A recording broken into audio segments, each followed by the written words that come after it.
La nuit des contes présente Sans famille, un livre d'Hector Malot. Première partie. Au village.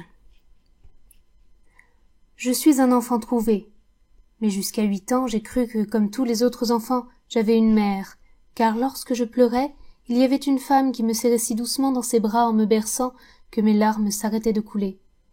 Jamais je ne me couchais dans mon lit sans qu'une femme vînt m'embrasser, et quand le vent de décembre collait la neige contre les vitres blanchies, elle me prenait les pieds entre ses 2 mains, et elle restait à me les réchauffer en me chantant une chanson, dont je retrouve encore dans ma mémoire l'air et quelques paroles.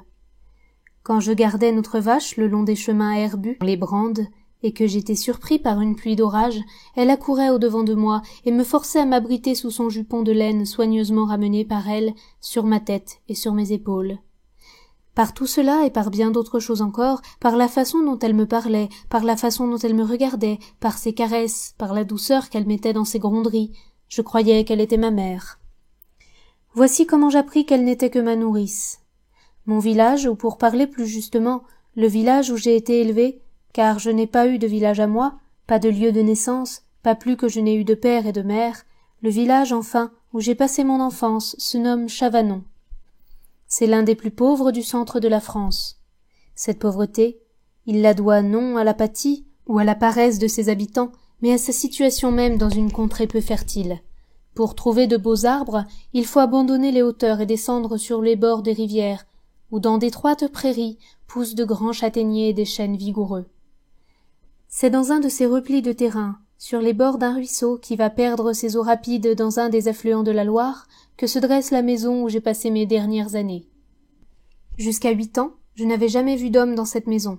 Cependant, ma mère n'était pas veuve, mais son mari, qui était tailleur de pierre, comme un grand nombre d'autres ouvriers de la contrée, travaillait à Paris, et il n'était pas revenu au pays depuis que j'étais en âge de voir ou de comprendre ce qui m'entourait.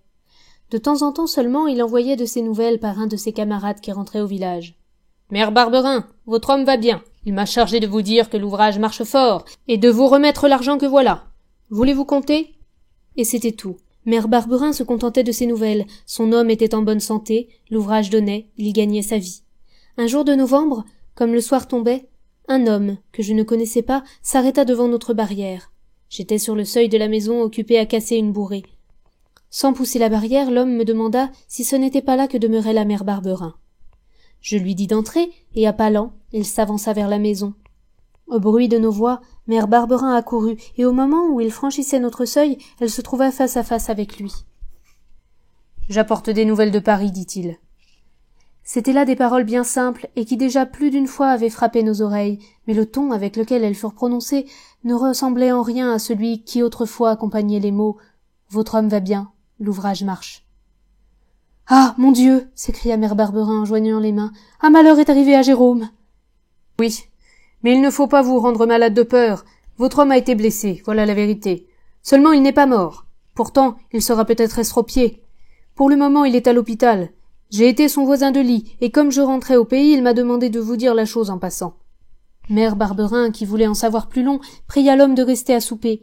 Il s'assit dans le coin de la cheminée, et tout en mangeant, il nous raconta comment le malheur était arrivé. Barberin avait été à moitié écrasé par des échafaudages qui s'étaient abattus, et comme on avait prouvé qu'il ne devait pas se trouver à la place où il avait été blessé, l'entrepreneur refusait de lui payer aucune indemnité. « Pas de chance, le pauvre Barberin, dit-il. Pas de chance. Il y a des malins qui auraient trouvé là-dedans un moyen pour se faire des rentes. Mais votre homme n'aura rien. Pourtant, dit-il en terminant son récit, je lui ai donné le conseil de faire un procès à l'entrepreneur. » Un procès, cela coûte gros. Oui, mais quand on le gagne... Mère Barberin aurait voulu aller à Paris, mais c'était une terrible affaire qu'un voyage si long et si coûteux. Le lendemain matin, nous descendîmes au village pour consulter le curé. Celui-ci ne voulut pas la laisser partir sans savoir avant si elle pouvait être utile à son mari.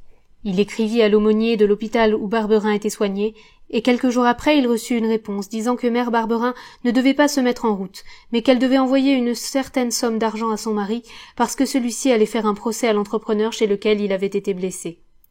Les journées et les semaines s'écoulèrent, et de temps en temps il arrivait des lettres qui toutes demandaient de nouveaux envois d'argent. Il fallait vendre la vache pour s'en procurer. Ceux-là seuls qui ont vécu à la campagne avec les paysans savent ce qu'il y a de détresse et de douleur dans ces 3 mots. Vendre la vache. Nous vivons si bien de la nôtre, mère Barberin et moi, que jusqu'à ce moment, je n'avais presque jamais mangé de viande. Mais ce n'était pas seulement notre nourrice qu'elle était, c'était encore notre camarade, notre amie. Enfin, nous l'aimions, et elle nous aimait. Ce qui est tout dire. Pourtant, il fallut s'en séparer, car c'était seulement par la vente de la vache qu'on pouvait satisfaire Barberin. Il vint un marchand à la maison, et après avoir examiné la roussette, après l'avoir longuement palpée en secouant la tête d'un air mécontent, après avoir dit et répété 100 fois qu'elle ne lui convenait pas du tout, il avait fini par dire qu'il voulait bien la prendre, par bonté d'âme, et pour obliger mère Barberin, qui était une brave femme. Plus de lait, plus de beurre, le matin un morceau de pain, le soir des pommes de terre au sel. Le Mardi Gras arriva justement peu de temps après la vente de Roussette. L'année précédente, pour le Mardi Gras, mère Barberin m'avait fait un régal avec des crêpes et des beignets. Mais alors nous avions Roussette, qui nous avait donné le lait pour délayer la pâte, le beurre pour mettre dans la poêle. Plus de Roussette, plus de lait, plus de beurre, plus de Mardi Gras.